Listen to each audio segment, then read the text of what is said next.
Hi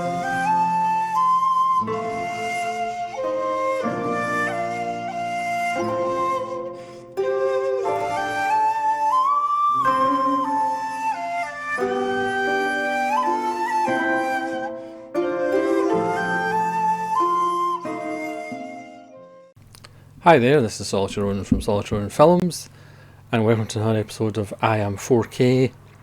I'm sure this will probably be the last episode of I Am 4K. We're through the stage of buying 4Ks that you immediately wanted. Obviously there's some 4Ks coming out. The Shizlovsky Double Life of Veronique in 3 colours, which I've already obviously pre-ordered. And Studio Canal recently announced the Richard Lester first 2 Musketeer films will be getting 4Ks. So obviously I'll be picking those ones up as well. But apart from that, I think we're at the stage of now explaining the 4Ks that I've picked up, because people might go, why have you picked up that on 4K? So that's why this episode or this video is entitled I Can Explain. So I'm just going to go through this latest batch of 4Ks that I have accidentally picked up, and we'll start with the Scream Factory 4K of Alligator by Lewis Teague, written by John Sayles. Now I can explain this one. Apart from the fact it's such a fun little film, it's probably the best of the Jaws influenced films, even though Piranha is in that conversation as well, which has a John Sayles connection as well. But I can explain this one because I don't actually have Alligator on Blu-ray. I just had Alligator and Alligator 2 The Mutation on DVD. So I've double upgraded. This is a 3-disc set, because not only do you get the theatrical version on 4K and Blu-ray, but you also get the TV version on Blu-ray as well. And of course, interestingly, the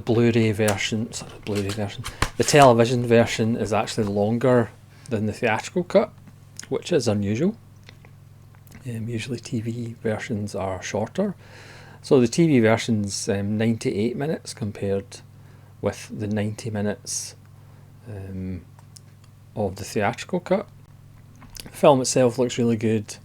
Robert Forster is absolutely fantastic. That's one of the reasons the film is so good.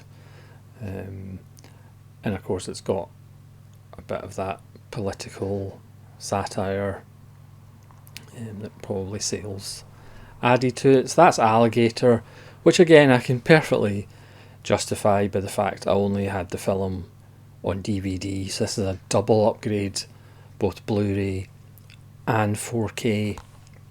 And again, I've seen this fairly expensively, but I got it for a lot lower than I've seen it before.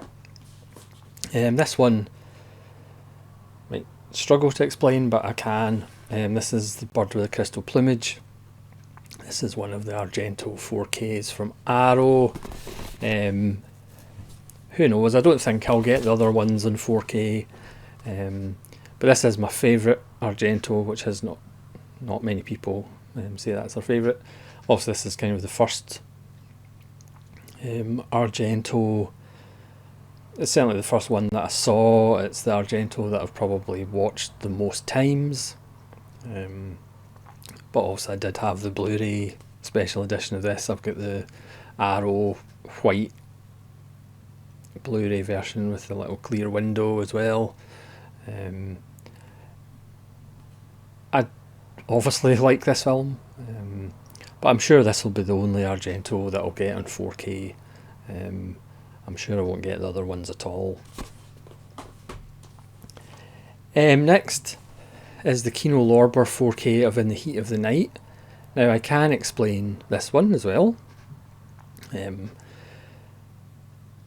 I do have the Criterion Blu-ray of In the Heat of the Night, but the good thing with this Kino is the fact that you get films 2 and 3 in the trilogy. I didn't even realise it was a trilogy. So you get They Call Me Mr. Tibbs from 1970, and you get The Organisation from 1971. So I knew They Call Me Mr. Tibbs, but I didn't realise The Organisation is also a Mr. Tibbs film. And you get both of them just on Blu-ray, but again, for the price, I thought that was actually well worth it, getting the whole trilogy, the 1970 film and the 1971 film on Blu-ray. Kino Lorber, so it's region A, plus it does have some nice, there's 2 commentaries, and there's some featurettes as well, including one with Quincy Jones. And the Kino Lorber 4Ks look really good, and this one is no exception. Again, you kind of go, oh, The Heat of the Night, it's not really that good, and then you watch it and you go, yeah, it actually is. Sidney Poitier in 4K is always something to aim for, and Rod Steiger is fantastic, and obviously you almost forget the wonderful Warren Oates is in it as well. So that was almost 3 films for the price of one. Well, not really the price of one, but 3 films. And again, I got it a bit cheaper than I have seen it before. So that's essentially 3 films. Now this is obviously perhaps a bit of an odd one, but so this is Stanley Kubrick's Killer's Kiss, also on Kino 4K. Now this is obviously a minor Kubrick. This is only his second film, theoretically. It's only 67 minutes, but his use of location in New York, the black and white cinematography, really pops on 4K. And as much as Kubrick has fallen down my listings of favourite directors, even though he's still in the top 15, it would be quite nice to get all of his films on 4K. So that's me with 6 of his films on 4K. Plus you do get a commentary by Imogen Sarah Smith, who's always really good. So yes, a minor film, but again, I did find it really quite cheaply. Strangely enough, on eBay there weren't too many bidders on Killer's Kiss, so I managed to pick it up fairly cheaply. And more Kubrick on 4K, even though, if I'm being honest, it's not a film that I'm going to watch too often.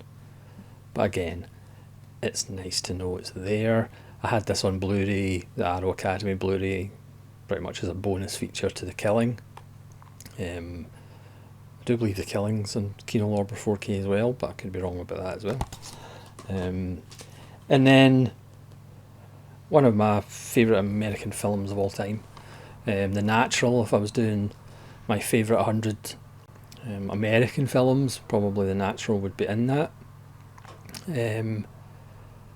But again, I wasn't even aware that there was a director's cut of The Natural, which actually runs 5 minutes longer than the theatrical version. And in this one, it does it kind of in chronological order, so there's not as many jumping backwards and forwards that the theatrical cut does. But I'm so used to the theatrical cut, so watching the director's cut was a bit odd. But it kind of works, just getting all the backstory out of the way at first. Again, famously, the ending of this film is not the ending of the book. And one of my favourite directors of all time, John Sayles, said, if he'd made it, he'd kept the rather more downbeat ending, and he obviously wouldn't have cast Robert Redford in it. He said he would have probably used Nick Nolte instead. And as much as I love downbeat endings, I couldn't imagine The Natural with a downbeat ending. this to me is a perfect example of, you know, when Hollywood corn works, it's absolutely golden. This has an incredible cast, obviously Robert Redford, but it's really Wilford Brimley and Richard Farnsworth and Robert Prosky, who obviously had been a wonderful villain for Michael Mann in Thief, and he is another wonderful villain in this. You get Glenn Close and Kim Basinger, an early Michael Madsen performance, an early Mike Starr performance. There's an intro by Barry Levinson talking about the director's cut and how that was kind of what they wanted to do, but they just didn't have time constraints, so it ended up that was just the way the film was released, without essentially doing all the backstory in order at first. So you get two cuts of the film, and also you get the film on Blu-ray as well. So I was forced to pick this up. It does look really good, and again, seeing the director's cut for the first time, which gives you a just kind of different feel in the film. Obviously Barbara Hershey and Joe Don Baker as well. I mean, what more do you want? Now, this is a film that BFI are releasing on Blu-ray, and this is another one of those eBay midnight searches and you just come across it. This is Jean Renoir's La Règle du Jeu, or Rules of the Game, on 4K and Blu-ray. So I couldn't even wait for the BFI Blu-ray. I took a chance on this. This is a French release, but it does have English subtitles. I wouldn't say the 4K is amazing, but considering the film stock that they were working with, and again, this is another Renoir film that kind of got messed about with and almost lost. So this is a wonderful release.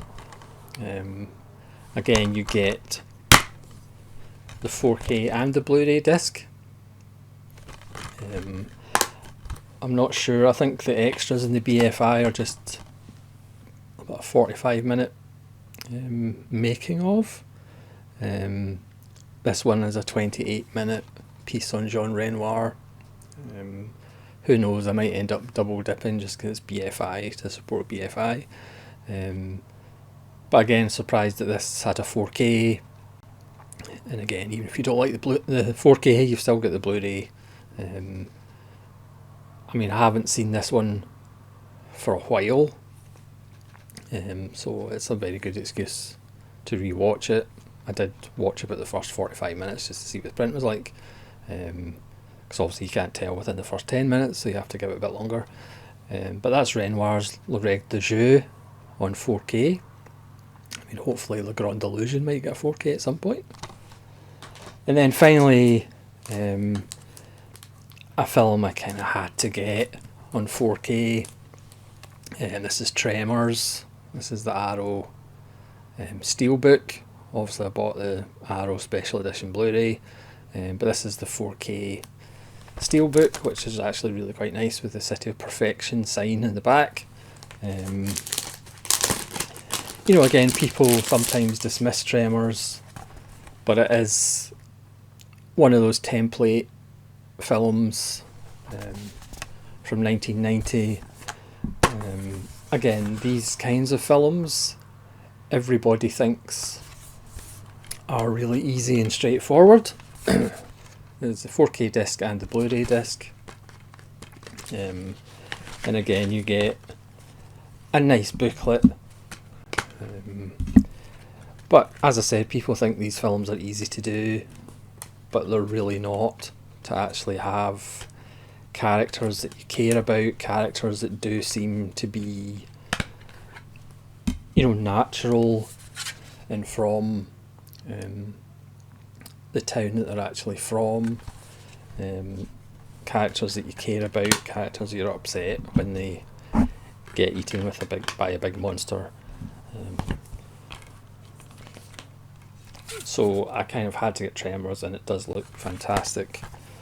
Wonderful Fred Ward, and obviously, arguably Kevin Bacon's finest hour and a half.